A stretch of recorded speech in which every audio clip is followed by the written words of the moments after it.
दोस्तों, एक शादी समारोह में दुल्हन की विदाई बस होने ही वाली होती है कि तभी वहां किन्नर समाज के लोग आ जाते हैं। वे नाचते गाते हैं और शगुन का पैसा लेते हैं। लेकिन जब उनकी नज़र दूल्हे पर पड़ती है तो वे उसे देखकर हैरान रह जाते हैं, क्योंकि दूल्हा भी उन्हीं की कैटेगरी का लग रहा था। यानी कि वह भी एक किन्नर होता है। चूंकि उस लड़की की शादी उस लड़के से हो चुकी थी और विदाई का समय नजदीक था, इसी कारण किन्नरों की हिम्मत नहीं हो रही थी कि किसी से कुछ कह सके। चूंकि यह लड़की की जिंदगी का सवाल था, इसलिए किन्नर समाज के लोग सोचते हैं कि चाहे जो कुछ भी हो जाए, पर इस लड़के की सच्चाई लड़की वालों तक पहुंचनी चाहिए। इसके बाद सभी किन्नर लड़की के माता पिता के पास जाकर सारी बातें बताते हैं। वे कहते हैं, आपकी बेटी की शादी जिस लड़के से हुई है वह एक किन्नर है। दोस्तों, लड़की के माता पिता यह सुनकर सन्न रह जाते हैं और जैसे उनके पैरों तले जमीन खिसक जाती है। लेकिन किन्नर लोग उन्हें समझाते हैं, देखिए, कोई भी कदम उठाने से पहले अपने स्तर पर भी जांच पड़ताल कर लीजिए। जल्दबाजी में ऐसा ना हो कि इस बात से कोई हंगामा खड़ा हो जाए। दोस्तों, घर की कुछ महिलाएं मिलकर एक योजना बनाती है, जिसके तहत वे लड़की के भाभी की इज्जत को दांव पर लगा देती है। वे उसे कहती हैं, बहू, तुम एक काम करो, तुम दूल्हे को गिफ्ट देने के बहाने कमरे में बुलाओ और उसकी सारी चीजें चेक करो कि वह किन्नर है या मर्द। अब भाभी के लिए उसकी ननद की इज्जत का सवाल था। अगर दूल्हा किन्नर निकला तो उसकी ननद की पूरी जिंदगी बर्बाद हो सकती थी।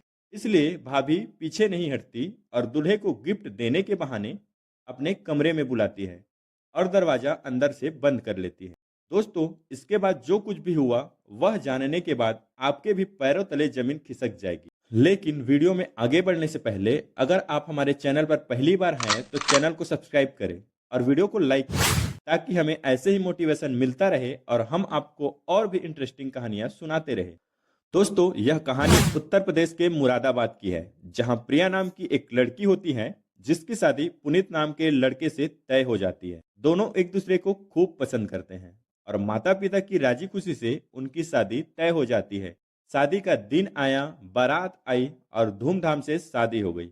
लेकिन उस समय सुबह के 5 बजे थे और लड़की की विदाई की तैयारियां चल रही थी। अब जैसा कि आप जानते ही होंगे कि किन्नर समाज के लोग जहां भी खुशखबरी मिलती है वहां पहुंच जाते हैं। उसी गांव में जहां शादी हो रही थी, वहीं एक बच्चा भी पैदा हुआ था। किन्नर समाज के लोग उसी रास्ते से होते हुए उस घर पर जा रहे थे। लेकिन जब उन्हें शादी का समारोह दिखाई देता है तो वे वहीं उतर जाते हैं और उतरकर किन्नर समाज के लोग नाच गाना शुरू कर देते हैं और दुल्हा दुल्हन के पिता से शगुन का पैसा मांगने लगते हैं। उन्हें यह पता होता है कि मोटी रकम दुल्हा और दुल्हन के पिता के पास ही मिलेगी। लेकिन जब किन्नर समाज के लोग दूल्हे को अपनी तरफ आते हुए देखते हैं तो वे आपस में खुसर फुसर करने लगते हैं। दूल्हे का चाल चलन, हाव भाव, बात करने का तरीका और उसकी आंखें सभी किन्नर जैसे लग रही थी। दोस्तों, किन्नर समाज के लोगों का यह पुराना अनुभव उन्हें बताता है कि यह कोई आम लड़का नहीं है, बल्कि यह हमारी ही श्रेणी का है। हालांकि उस समय तक मामला काफी बढ़ चुका था और दुल्हन की विदाई का समय नजदीक आ चुका था। कुछ ही देर में विदाई होने ही वाली थी, तभी जैसे ही पुनीत अपने पापा के साथ किन्नर समाज को शगुन देने के लिए उनके पास पहुंचता है, एक किन्नर जिसका नाम सुमन होता है, वह कहती है, क्या हीरो, शादी तो कर ली, लेकिन गुजर बसर कैसे करोगे? तुम तो उस लायक नहीं लग रहे हो। यह सुनकर दूल्हे के पिताजी को समझ में आ जाता है कि इन लोगों को कहीं ना कहीं कुछ शक हो रहा है। दोस्तों, दूल्हे के पिताजी तुरंत अपनी जेब से 1,000 का नोट निकालते हैं और किन्नर समाज के हाथों में थमा देते हैं। साथ ही वे हाथ जोड़कर कहते हैं, आप लोग हमारे बेटे को आशीर्वाद दीजिए कि इसकी जिंदगी खुशहाली से बीते और आप लोग यहाँ से चले जाइए। लेकिन पैसा लेने के बाद भी किन्नर समाज के लोग वहां से जाने को तैयार नहीं होते। भले ही वे मांग कर खाने वाले लोग हो, लेकिन उनके अंदर भी एक दिल होता है। वे उस लड़की की जिंदगी को अपनी आंखों के सामने बर्बाद होते नहीं देख सकते थे। इसलिए वे लोग अपने स्तर से फिर से जांच पड़ताल करने की ठान लेते हैं। उनका मकसद किसी का अपमान करना नहीं होता, बल्कि सच को सामने लाना होता है, ताकि उस लड़की का भविष्य सुरक्षित रहे। दोस्तों, जैसे ही पुनीत टेंट में अपने लिए बनाई गई जगह पर चारपाई पर बैठा हुआ था, किन्नर समाज के लोग चारों तरफ से उसे घेर लेते हैं। वे उसे छेड़ने लगते हैं, इधर उधर छूने लगते हैं और उसकी जेब में हाथ डालकर पैसे मांगने की कोशिश करते हैं। वे यह सब करते हुए दूल्हे के बारे में कुछ जांच पड़ताल करने की कोशिश कर रहे थे, यह पता लगाने के लिए कि क्या यह वाकई में किन्नर है या नहीं। लेकिन दूल्हे के पिताजी को यह सब देखकर बहुत बुरा लगता है। वे गुस्से में किन्नरों को डांट कर वहां से भगा देते हैं। किन्नर समाज के लोग उस वक्त तो वहां से चले जाते हैं, लेकिन वे अपनी बात को यूं ही छोड़ने के लिए तैयार नहीं होते। इसके बाद वे लोग उठकर लड़की के दरवाजे पर चले जाते हैं। वहां लड़की वालों द्वारा उन्हें इज्जत से बिठाया जाता है, उन्हें चाय नाश्ता और मिठाई दी जाती है, शगुन का पैसा भी दिया जाता है और यह सब बड़े आदर और सम्मान के साथ किया जाता है। तभी किन्नर सुमन, जो उनके समूह की अगुवाई कर रही होती है, लड़की की माँ, बुआ और भाभी को अपने पास बुलाती है। वह उनसे पूछती हैं, आपकी बेटी की शादी जिस लड़के से हो रही है, क्या वह आपकी बेटी का प्रेमी है? क्या यह लव मैरिज है या फिर अरेंज मैरिज है? लड़की के घर की महिलाएं जवाब देती है, यह तो अरेंज मैरिज है। लड़के और लड़की ने एक दूसरे को देखा है और पसंद किया है। हम सभी की सहमति से यह शादी हो रही है। यह सुनकर सुमन गंभीर होकर कहती हैं, बहन जी, हमें आपसे एक बहुत ही महत्वपूर्ण बात करनी है। जिस लड़के से आप अपनी बेटी की शादी कर रही हो, वह मर्द नहीं है, वह ही हमारी श्रेणी का है, यानी कि किन्नर है। क्या आपको उसकी इस सच्चाई के बारे में कुछ भी पता नहीं है? दोस्तों, यह सुनते ही लड़की के घर की महिलाएं हैरान और परेशान हो जाती है। वे कहती हैं, आप लोग यह कैसी बातें कर रही हैं? यह तो असंभव है। सुमन जवाब देती है, हम झूठ नहीं बोल रहे हैं। हमें अब भी थोड़ा शक है, लेकिन हमें पूरा यकीन हो रहा है कि वह लड़का मर्द नहीं है। हम आपको सलाह देते हैं कि आप खुद अपने स्तर पर इसकी जांच करें। अगर यह बात सच निकली तो आपकी बेटी की जिंदगी बर्बाद हो सकती है। विदाई आपके चौखट से हो जाएगी, फिर कोई भी उस लड़की से शादी नहीं करेगा। आपकी बेटी अभी आपके घर पर है, इसलिए मैं आपसे कह रही हूं कि यह अच्छा मौका है।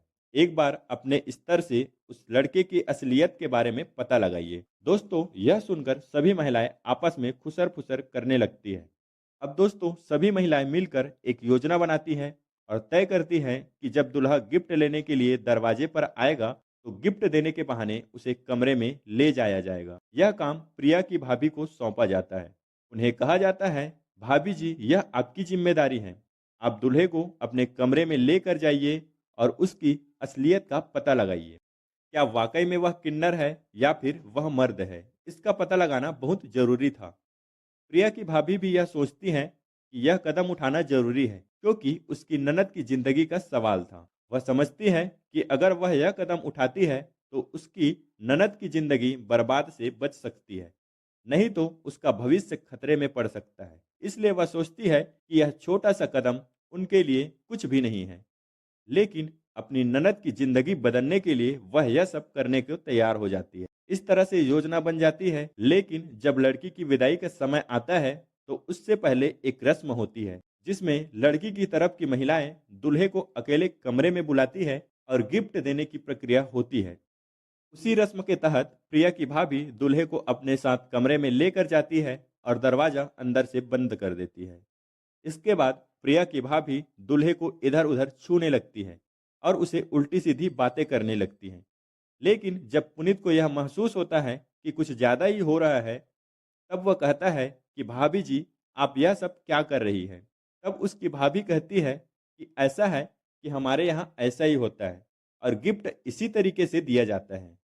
आज आपको कोई भी नहीं रोकेगा, सब कुछ फ्री है। आपकी जो मर्जी, आप जो करना चाहते हो आप कर लीजिए। यहाँ की जो भाभियाँ होती हैं, इसी तरीके से गिफ्ट देती है। अब दोस्तों, इस तरीके की बात वहाँ पर होने लगती है, तो वह कहता है कि नहीं भाभी, ऐसा तो कुछ नहीं होता है। तब प्रिया की भाभी कहती है, आपको तो करना ही पड़ेगा, आपको कुछ सोचने की जरूरत नहीं है, अब बस मजा उठाइए, नुकसान तो हमारा हो रहा है। उसके बाद प्रिया की भाभी रूम का लाइट बंद कर देती है और लाइट बंद करने के बाद दूल्हे के साथ बेड पर सो जाती है। उसके बाद उसको छूने लगती है, उसको गलत जगह पर टच करने लगती है। दोस्तों, पुनीत चुपचाप बिस्तर पर लेटा हुआ था। वह बेचारा कुछ नहीं कर पा रहा था, क्योंकि वहां पर जो भी कुछ कर रही थी वह सिर्फ प्रिया की भाभी कर रही थी। वह चुपचाप सोया हुआ था। अगर वहां पर कोई दूसरा लड़का होता तो शायद वह कुछ और ही कर देता। तब पता लग जाता है कि यह लड़का नहीं, एक किन्नर है। लेकिन पुनीत वहां पर कुछ नहीं कह पाता। इसी वजह से उसके भाभी को और भी शक हो जाता है कि हो ना हो यह किन्नर है। जब भाभी उसकी पूरी एक डेढ़ घंटे तक उसकी जांच पड़ताल कर लेती है तो उनको समझ में आ जाता है कि इसके अंदर तो वह बात नहीं है जो मर्दों में होता है, वह तो एक किन्नर है। दोस्तों, पुनीत उस परीक्षा में फेल हो जाता है। इसके बाद प्रिया की भाभी अपने कपड़े ठीक करती है और फिर लाइट वगैरह ऑन करती है और उसे पूछती है कि तुम एक बात बताओ, तुम्हारी असलियत क्या है। वह उससे कहती है कि देखो, मैं तुम्हें सच सच पूछ रही हूँ, तुम कुछ भी छुपाना मत, झूठ मत बोलना, मुझे बताओ कि तुम्हारी असलियत क्या है। दोस्तों, इधर दरवाजे के बाहर काफी सारी औरतें खड़ी होकर दरवाजे के पास कान लगाकर सुन रही थी कि आखिर अंदर क्या हो रहा है। काफी समय गुजर गया है, आखिर अंदर चल क्या रहा है, सभी लोग यही सोच रही थी। तभी वह बेड पर चुपचाप उठकर बैठ जाता है, सिर नीचे की तरफ झुका देता है और कहता है कि देखिए भाभी, इसमें मेरी कोई गलती नहीं है। जो भी कुछ किया धरा है वह मेरे पिताजी का किया धराया है। मैं तो बचपन से ही ऐसा हूँ। कुछ साल पहले मेरी शादी भी हुई थी, लेकिन मेरी पत्नी इसी वजह से मुझे छोड़कर चली गई थी। और इस बार भी मैं अपने पिताजी से मना कर रहा था कि मैं शादी नहीं करूंगा, लेकिन पिताजी को दहेज का लालच था और दहेज के लालच में वह शादी यहाँ पर तय करवा दिए। मैं उनको मना किया था, लेकिन वह मेरी बातों को नहीं माने थे। अब दोस्तों, जब यह बात उसकी भाभी सुनती है तो उसकी भाभी का दिमाग खराब हो जाता है। उसके बाद वह दरवाजा खोलकर बाहर निकलती है और रोते हुए अपने ननद के कमरे में चली जाती है और प्रिया को सीने से लगाकर वह रोने लगती है। तब तक सभी औरतें वहां पर आ जाती है और पूछने लगती हैं कि क्या बात है, क्या हुआ। प्रिया की भाभी सभी औरतों को सारी कहानी के बारे में बताती है और कहती है कि उसमें तो मर्दों वाली कोई बात ही नहीं है, वह तो सचमुच एक किन्नर है। किन्नर समाज के लोग सही कह रहे थे। दोस्तों, यह बात सभी औरतें सुनती है तो सभी औरतें मिलकर दूल्हे को कमरे में बंद कर लेती है।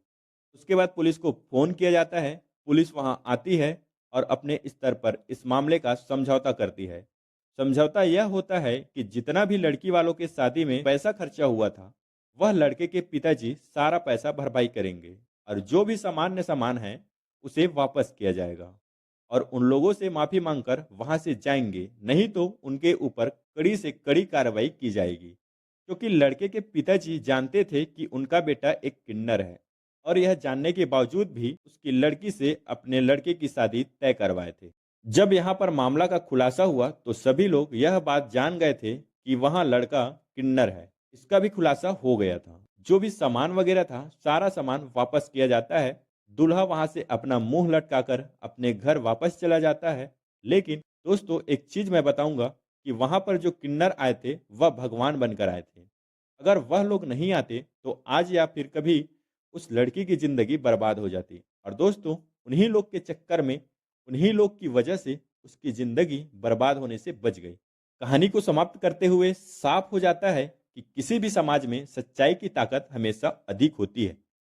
उस दिन किन्नर समुदाय के लोगों ने न सिर्फ अपनी भूमिका निभाई, बल्कि एक लड़की की जिंदगी को बर्बादी से बचा लिया।